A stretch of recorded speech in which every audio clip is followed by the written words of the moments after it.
Nah, di saat itu, di saat mimpi itu terjadi, ini kejadian betul. Allah tunjukin tuh. Aneh bukan mengungkap satu aib atau apa, tapi Allah tunjukin mana yang benar, mana yang salah, dengan suara daripada ayah saya, dengan daripada perwujudannya. Aneh lihat dia terbakar tuh. Sebenarnya yang kayak gini sih aneh malu ungkapinnya ya, tapi inilah kejadian yang sebenarnya. Terus Allah bilang tuh lo lihat tuh bapak lo tuh, lo mau kayak begitu. Itu awal mulanya tuh. Jadi aneh bangun di situ, aneh nangis sejadi-jadinya. Ya Allah, saya cerita, bun, gue lihat bapak gue kebakar bun, gitu bahasanya tuh.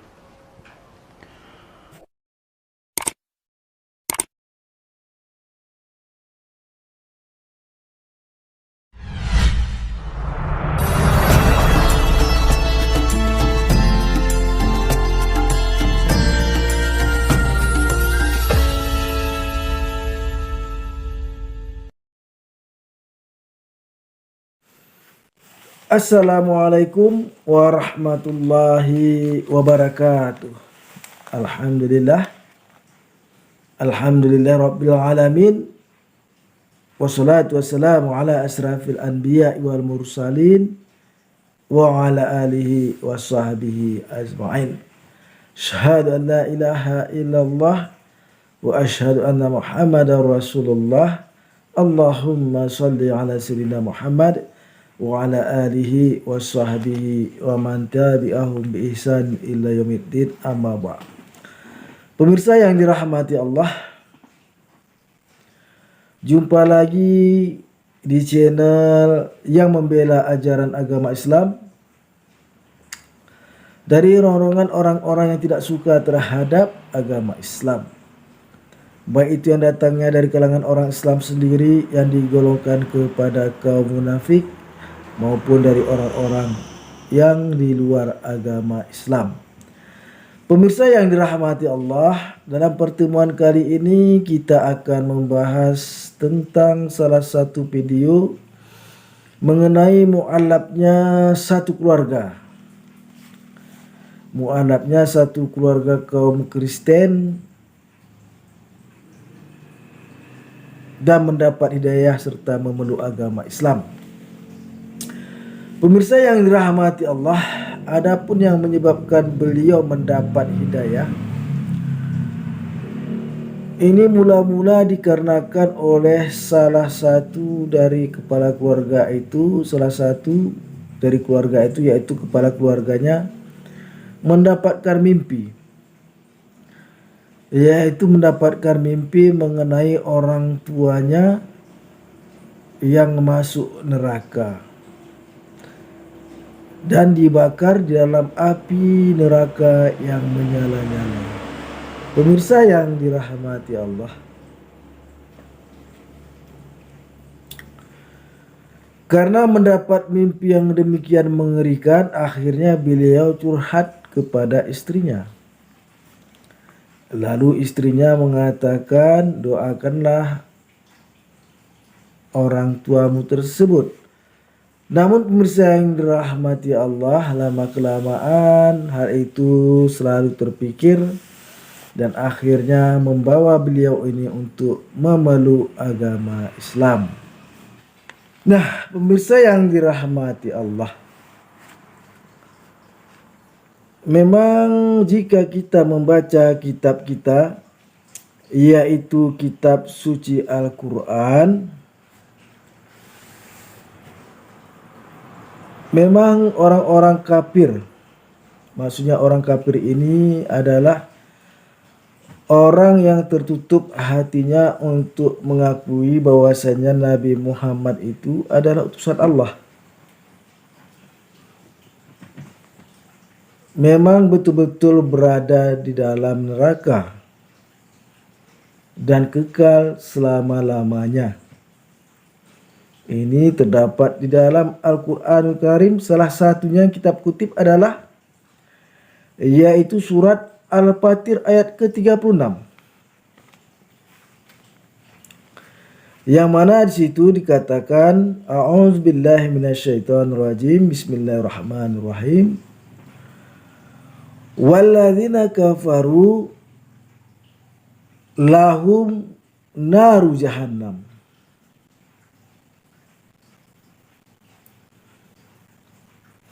La yughda alaihim fayamutu wa la yukhaffafu anhum min azabiha. Kadzalika nazi kulla kafirun. Yang mana artinya adalah, dan orang-orang yang kafir bagi mereka neraka jahanam. Mereka tidak dibinasakan hingga mereka mati, dan tidak diringankan dari mereka azabnya. Demikianlah kami membalas setiap orang yang kafir. Nah, jadi pemirsa yang dirahmati Allah, jadi orang kafir itu tempatnya berada di neraka dan disiksa sampai mati. Setelah mati dihidupkan lagi. Nah, pemirsa yang dirahmati Allah, perlu kita bahas adalah mengapa dikatakan dibinasakan sampai mereka itu mati.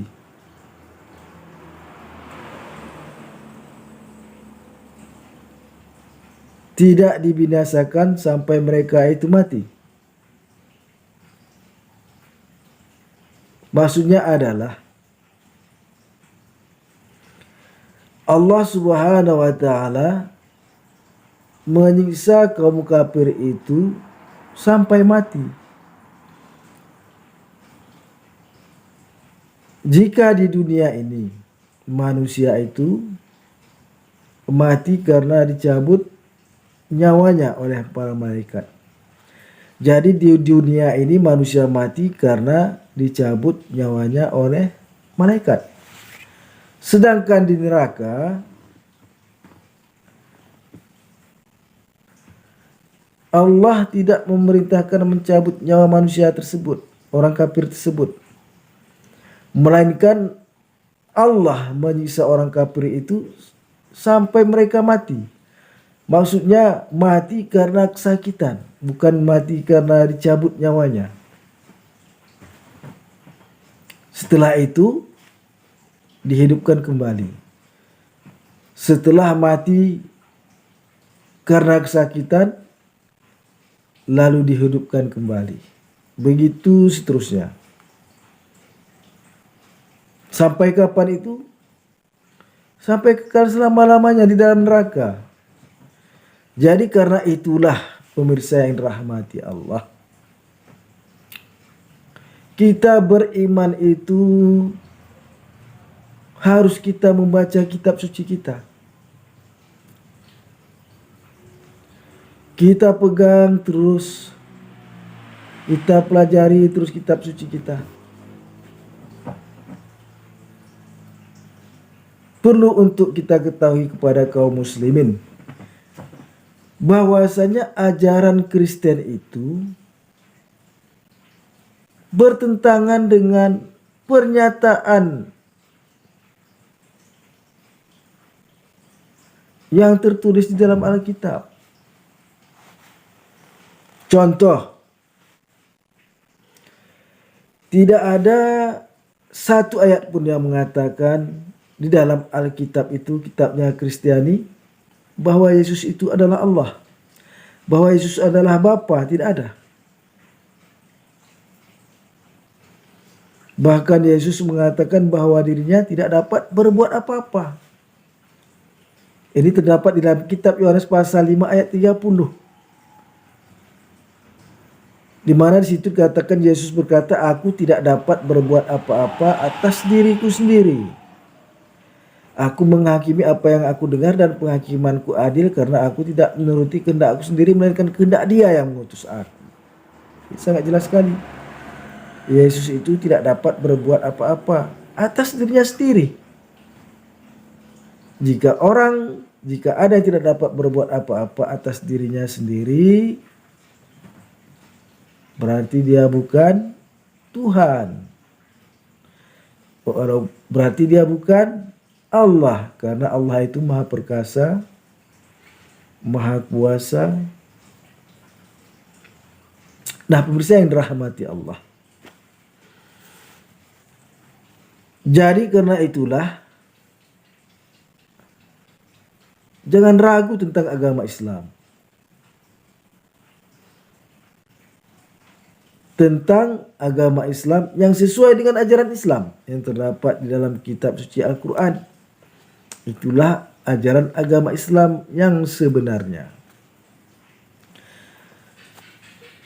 Kemudian perlu kita untuk berpikir bahwasannya, kami sekali lagi tegaskan bahwasannya ajaran Kristen itu bertentangan dengan kitab sucinya. Orang Kristen Katolik mengatakan Yesus itu adalah salah satu pribadi daripada Tuhan. Sedangkan Kristen Protestan mengatakan bahwasanya Yesus itu sebagai Tuhan. Jadi ada perbedaan akidah antara Katolik dan Protestan. Dan kitab sucinya pun berbeda, pemirsa yang dirahmati Allah. Jumlah kitab, jumlah Alkitab, jumlah Bible.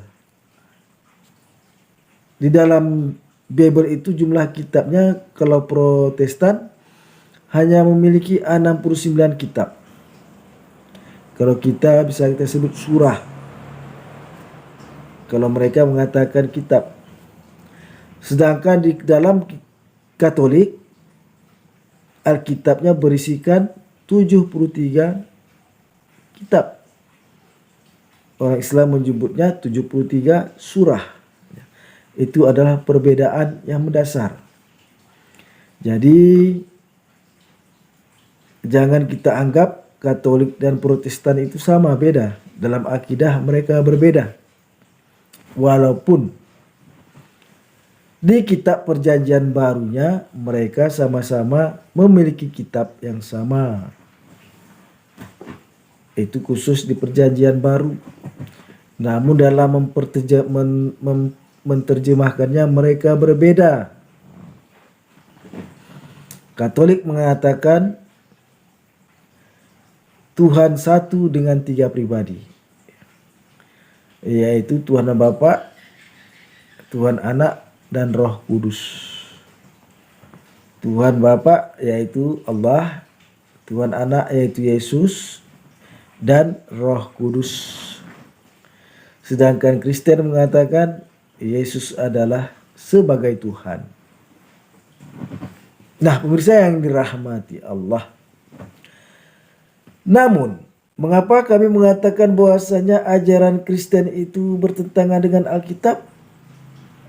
Karena di dalam Alkitab sendiri yang mengatakan. Ini terdapat dalam kitab Markus pasal 16 ayat 19. Di mana dikatakan situ, setelah Tuhan Yesus berbicara demikian kepada mereka, terangkanlah ia ke surga lalu duduk di sebelah kanan Allah. Nah, jadi di surga itu Yesus duduk di sebelah kanan Allah. Berarti dia bukan satu pribadi. Berarti Yesus dan Allah itu bukan satu pribadi, melainkan pribadi yang berbeda. Karena Yesus di surga itu duduk di sebelah kanan Allah. Tidak mungkin satu karena duduk di sebelah kanan. Karena itu kita memaknainya adalah duduk itu sebagai tempat. Surga tempat. Duduk pun tempat, duduk di tempat, duduk di sebelah kanan. Itu adalah tempat. Duduk di sebelah kanan. Itu adalah tempat. Nah, pemirsa yang dirahmati Allah. Jadi, kepada pemirsa yang dirahmati Allah, perkuat terus dan perteguh terus keimanan kita di dalam ajaran agama Islam. Tidak ada agama yang benar selain agama Islam. Ini terdapat di dalam Al-Quran Karim surat At-Taubah ayat ke-33. Yang mana situ dikatakan, A'udzubillahi minasyaitonirrajim, bismillahirrahmanirrahim. Huwallazi arsala rasulahu bil huda wa dinil haqq liyuzhirahu 'ala dini kullihi walau karihal musyrikun. Yang artinya adalah dialah yang telah mengutus rasulnya yang membawa petunjuk dan membawa agama yang benar yang akan dimenangkan atas orang-orang musyrik, yang dimenangkan atas agama-agama yang ada di dunia ini walau orang-orang musyrik tidak menyukainya. Itu terdapat dalam kitab At-Taubah ayat ke-33. Jadi pemirsa yang dirahmati Allah, jelas sekali orang yang di luar agama Islam itu adalah kafir. Mengapa dikatakan kafir? Karena mereka menutup hati terhadap kenabian Nabi Muhammad sallallahu alaihi wasallam. Bahkan kalau bagi orang Kristen, mereka sebenarnya mengingkari kitabnya. Karena di dalam Alkitab Yesus mengatakan bahwasanya agamanya itu belum sempurna. Akan datang roh kebenaran yang akan menyempurnakan ajaran Yesus. Ini terdapat di dalam kitab Yohanes pasal 16 ayat 12 sampai 13. Di situ Yesus berkata, masih banyak hal yang harus kukatakan kepadamu, namun sekarang kamu belum dapat menanggungnya. Tetapi apabila ia datang, yaitu roh kebenaran, ia akan memimpin kamu ke dalam seluruh kebenaran. Dan dia tidak berkata dari dirinya sendiri, melainkan apa yang didengarkannya itulah yang akan dikatakannya. Dan dia akan memberitahukan hal-hal yang akan datang. Nah, pemirsa yang dirahmati Allah, lebih kurang demikian isinya. Jadi Yesus mengatakan ajarannya itu belum sempurna dan akan disempurnakan oleh roh kebenaran. Mengapa dikatakan roh kebenaran? Yaitu roh yang membawa kebenaran. Karena sewaktu hidup jasadnya belum ada, orangnya belum ada, maka dikatakan roh kebenaran. Karena rohnya masih hidup di alam ruh, belum dimasukkan ke dalam jasad. Jadi 600 tahun kemudian barulah datang roh kebenaran ini berupa manusia yang bernama Nabi Muhammad sallallahu alaihi wasallam. Yang mana Nabi Muhammad ini memuliakan Yesus. Kita umat Islam memuliakan Yesus. Karena Yesus itu adalah seorang nabi. Nabi itu pangkatnya berada di atas malaikat dan di bawah Allah.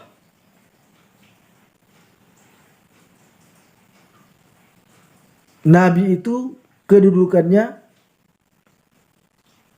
di atas malaikat dan di bawah Allah. Itulah kedudukan Nabi.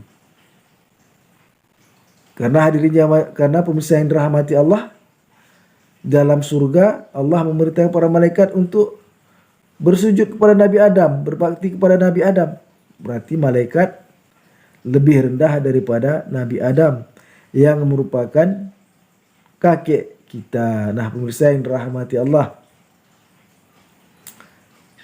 jadi perteguh terus dan perkuat terus keimanan kita dalam ajaran agama Islam. Dan untuk mempertebal dan menambah keimanan kita, marilah kita saksikan video tentang mualafnya satu keluarga dari Kristen berikut ini. Selamat menyaksikan. Bismillahirrahmanirrahim. Asyhadu an la ilaha illallah wa asyhadu anna Muhammadar Rasulullah. Allahumma sholli ala sayyidina Muhammad wa ala ali sayyidina Muhammad. Perkenalkan, saya Yakub Pasaribu. Saya mu'alaf di tahun 2020. Ini anak dan istri saya yang laki-laki namanya tadinya Gilbert Raul Van Halen. Terus guru saya ubah jadi namanya Ahmad Zuhairi. Ini istri saya namanya Margareta Fatmawati. Terus guru saya ubah menjadi namanya Siti Fatimah. Siti Fatimah ya bun. Nah anak saya perempuan tuh nggak in frame. Tadinya saya bikin namanya itu Gabriela Flora Putri Pasaribu jadi Syakila Adibah. Alhamdulillah saat ini kita sudah menjalani mu'alaf sekitar kurang lebih 2 tahun. Ya, itu perkenalan singkat dari saya. Mungkin bisa diterusin nih bun. Ya. Kapan sama siapa sahadatnya, terus di mana? Oh iya, ini sahadat pertama kali dengan guru saya di Ustadz di daerah tempat saya tinggal. Terus sahadat kedua kali saya di Ustadz Muhsin di Cawang Kompor. Terus sahadat berikutnya sama Ustadz Seno, kebetulan bareng sama istri saya di Pondok Lapa ya bun, di daerah Jakarta Timur tuh, gitu bang. Kegiatan saat ini Bang Yakub dan keluarga apa aja bang? Kegiatan saya sehari-hari saya berdagang. Saya dagang di pasar malam demi mencukupi kehidupan sehari-hari. Saya dagang parfum, gitu. Kita semua pengen tahu kan apa alasan Bang Yakub dan mungkin nanti bisa bergantian dengan keluarga, apa alasan jadi seorang muslim? Begini, Bismillahirrahmanirrahim. Awalnya tuh pada saat saya mu'alaf, semua berawal daripada mimpi. Jadi begini sahabat, ngaji cerdas. Terkadang orang banyak menafsirkan mimpi itu bermacam-macam ya. Awalnya saya bermimpi, bahasanya itu suara sih, dapat hidayah tuh sama saya tuh. Suara itu yang membimbing saya. Saya percaya suara-suara kebaikan tuh terus mengajarin saya tuh. Jadi pada satu malam saya bermimpi tuh bagaimana Allah tunjukin tuh kobaran-kobaran api neraka. Sampai suara itu ngajarin saya tuh, bahasa begini, kamu nggak capek hidup seperti ini, kamu nggak apa, ya bahasanya gitu deh, nggak capek hidup begini nih, terus mau sampai kapan begini nih, begitu. Saya waktu itu saya kurang nangkep tuh bahasa itu apa, terus kenapa itu suara itu ngajarin saya begitu, saya kurang paham tuh kenapa ya, apa yang terjadi ini. Sehingga saya bangun tuh saya cerita sama istri saya, Bun, ayah dapat mimpi nih bun. Saya bangun keringetan tuh, mimpinya gini. Saya nggak tahu tuh kalau itu sebenarnya hidayah daripada Allah yang dikasih sama saya supaya saya serius tuh menghadapi kehidupan ini melalui hidayahnya. Artinya gini, mungkin lewat mimpi ini Allah kasih tuh hidayah itu tuh. Kadang kan hidayah orang tuh beda-beda. Ada yang dari dia ikut suaminya, dia mu'alaf, dia ikut istrinya, dia mu'alaf. Tapi kalau aneh, satu keluarga aneh ini, keturunan aneh, mungkin daripada kan orang tua ada beberapa kali gitu berkeluarga. Jadi kalau sama mama tua saya, kita aneh panggil mak tua deh, istri daripada ayah saya itu Kristen semua. Yang kedua, papa saya nikah lagi, anak-anaknya itu Muslim semua. Dan ketiga ini sama umi saya, itu saya Kristen. Nah, daripada mimpi itu saya diperlihatkan tuh, karena ayah saya tuh dia seorang yang bukan Kristen, ya bukan Islam juga. Dia pengikut daripada Parmalim. Parmalim itu bahasanya kayak agama kepercayaan daripada suku Sumatera Utara. Nah, di saat itu, di saat mimpi itu terjadi, ini kejadian betul. Allah tunjukin tuh. Aneh bukan mengungkap satu aib atau apa, tapi Allah tunjukin mana yang benar, mana yang salah, dengan suara daripada ayah saya, dengan daripada perwujudannya. Aneh lihat dia terbakar tuh. Sebenarnya yang kayak gini sih aneh malu ungkapinnya ya, tapi inilah kejadian yang sebenarnya.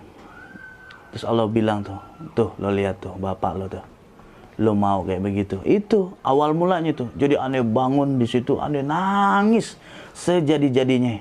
Ya Allah, saya cerita, Bun, gue lihat bapak gue kebakar, Bun, begitu bahasanya tuh.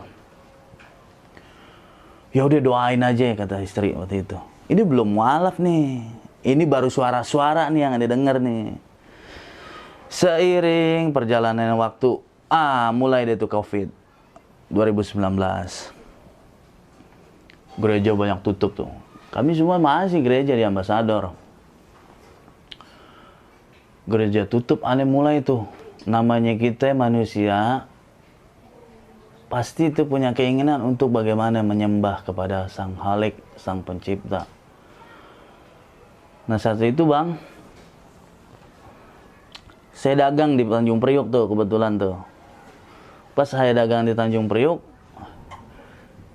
saya lihat tuh orang-orang tuh pas maghrib, kok kayaknya enak mereka berjamaah, sholat. Sedangkan saya sendirian, gimana ya? Terus saya punya keinginan tuh,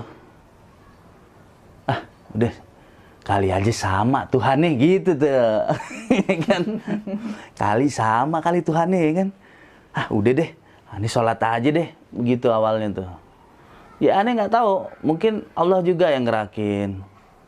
Akhirnya aneh mulai wudhu, aneh mulai orang liatin aja tuh, kupingnya, jidatnya, gini, tangannya, kaki, udah. Terus masuk, aneh ikutin masuk. Terus imamnya datang, aneh nggak tahu bacaannya, udah pokoknya orang takbiratul ikram dia, aneh Allahu Akbar, aneh ikutin, aneh angkat tangan juga, orang ruku aneh ruku, orang sujud aneh sujud, semua gerakan-gerakan sholat aneh ikutin, walaupun aneh belum paham tuh bacaannya apa ya. Sampai ketika getaran di hati itu udah mulai tuh, kayaknya enak ya, gitu bahasanya tuh Bang. Kok orang Muslim yang selama ini saya saya nggak pernah ngikutin kan, kayaknya begini ya ibadahnya ya. Kok kayaknya deket banget sama Tuhan, apalagi ketika waktu sujud itu seolah-olah, maaf nih ya, bukan saya mau ini benar-benar firman itu, ketika firman itu mengatakan kalau dialah Tuhannya, kita hambanya. Bagaimana mungkin kita sebagai hamba, kita sambut dia dengan cara yang, maaf nih, kan ada nih di ibadah-ibadah lain tuh dengan nyanyi-nyanyian, dengan gembrengan drum ini, musik. Sedangkan kita, posisi kita hamba. Ketika aneh menghadap dan waktu sujud itu, ini nih yang klik buat hati aneh. Inilah perkataan daripada hamba dan tuannya. Ya kita hamba sebagai manusia. Sebagai manusia itu kita hamba, harus menyembah kepada siapa kita nyembah. Seandainya Allah bisa tunjukin tuh zatnya, wah betapa dahsyatnya tuh kita tuh. Tapi dengan adanya gerak, makanya Anda sering bilang nih sama teman-teman yang para muslim, para mu'alaf, Anda paling ente tahu gak apa sih bedanya kita Islam tuh bang? Nih sobat sahabat ngaji cerdas nih. Ente tahu gak apa bedanya kita muslim dengan non muslim? Banyak yang bilang, nggak ada bedanya. Enggak, cuma satu tuh kalau menurut aneh ya. Mungkin banyak orang bilang, tapi menurut aneh, yaitu sholat itu. Kenapa sholat itu? Kalau soal tasbih gedean, maaf nih, gedean muslim tasbih segede-gede gini nih, bang. Kalung itu. Tapi sholat, disitulah gerakannya, indahnya, sujudnya, rukuknya. Kenapa sujudnya bisa 2 kali daripada yang lain? Itu kita harus bertanya. Oh iya ya, kenapa ya Allah kasih kita sujud terus berulang kali? Supaya kita eling nih, sebagai manusia kita paham. Kalau dia zat yang maha agung, kita manusia ciptaannya, kita harus sering-sering tuh sujud. Gitu. Ada yang ngutip juga nih satu bacaan di surat Al-Ala. Bismillahirrahmanirrahim. Di bacaan dari surat Al-Ala yang dia bilang, Allazi yasla naral kubra summa la yamutu fiha wa la yahya qad aflaha man tazakka wa zakara isma rabbih fasalla bal tu'sirunal hayatad dunya wal akhiratu khairu wa abqa inna hadza la fi suhufil ula sufi Ibrahim wa Musa. Jadi di sini nih yang paling aneh, ini surat Al-Ala banyak imam sholat Jumat itu yang membacakannya. Dari sini kita lihat di sini dari ayat 10, orang yang takut kepada Allah akan mendapat pelajaran. Ayat ke-11, dan orang yang celaka atau orang kafir akan menjauhinya. Ayat ke-12, orang yang akan memasuki, yaitu orang yang akan memasuki api yang besar atau neraka. Nah, ayat ke-13 selanjutnya di sana tidak ada yang mati dan tidak pula ada yang hidup. Di neraka itu tuh maksud Allah tuh ya. Sungguh beruntung orang yang menyucikan diri dengan beriman. 14 tuh. Ya kan? 15, dan mengingat namanya lalu dia sholat. Ya kan? Wa zakara isma rabbih fasalla. 16. Nah, ini yang paling penting nih buat saya nih. Qad aflaha man tazakka bal tu'sirunal hayatad dunya. Nah, sedangkan kamu orang-orang kafir memiliki kehidupan dunia. Banyak orang yang terjebak di sini, para mu'alaf, para sahabat. Dia pikir setelah mu'alaf ini lurus aja gitu bun ya. Kayaknya gue udah siratal mustaqim nih, iya kan? Udah jalan yang lurus. Enggak ente. Justru ujian-ujian itulah yang paling banyak. Kita itu harus kuat. Aneh, setelah menjalani mu'alaf ini, ada hal yang sangat aneh. Waktu itu sampai aneh benar-benar sholat itu. Jadi begini sahabat ngaji cerdas. Ini aneh ceritain nggak apa-apa nih bang ya. Jadi aneh dilahirkan daripada orang tua aneh dengan keadaan orang tua itu ya alhamdulillah sudah ada. Orang tua buka usaha yang saat ini aneh pahamin itu riba. Jadi orang tua buka usaha bunga-bungain uang sampai dia bisa beli rumah, beli tanah, beli ini segala. Tetapi itulah pelajaran yang paling penting para sahabat ngaji cerdas. Ketika kita suapin anak kita dengan hal-hal yang tidak baik, hal haram, aneh di umur 14 tahun aneh udah masuk panti rehabilitasi narkoba di Sukabumi, Yayasan Anissa. Wah, waktu itu kehidupan begitu hancur. Sampai akhirnya saya jalanin itu. Ini kehidupan sebelum mu'alaf ya. Anda ceritain flashback di umur-umur aneh waktu muda. Nah, setelah mu'alaf ini, kan waktu itu nih, usaha kamar masih pada kosong nih. Ya alhamdulillah orang tua kasih sebagian daripada usaha yang udah mereka rintis, aneh usaha aneh jalanin lagi. Tapi ini dulu kamar, kosan masih pada kosong. Udahlah kamar nggak ada, kerjaan lagi susah, kan lagi COVID tuh. Asar di mana-mana ditutup, nggak boleh ada keramaian. Tambah lagi tuh sahabat ngaji cerdas. Dikasih tuh ujian tuh sama Allah tuh. Suruh bayarin denda PLN. Itu kalau orang yang ini separuh-separuh imannya bisa sepaling begini nih, bisa setruk malah.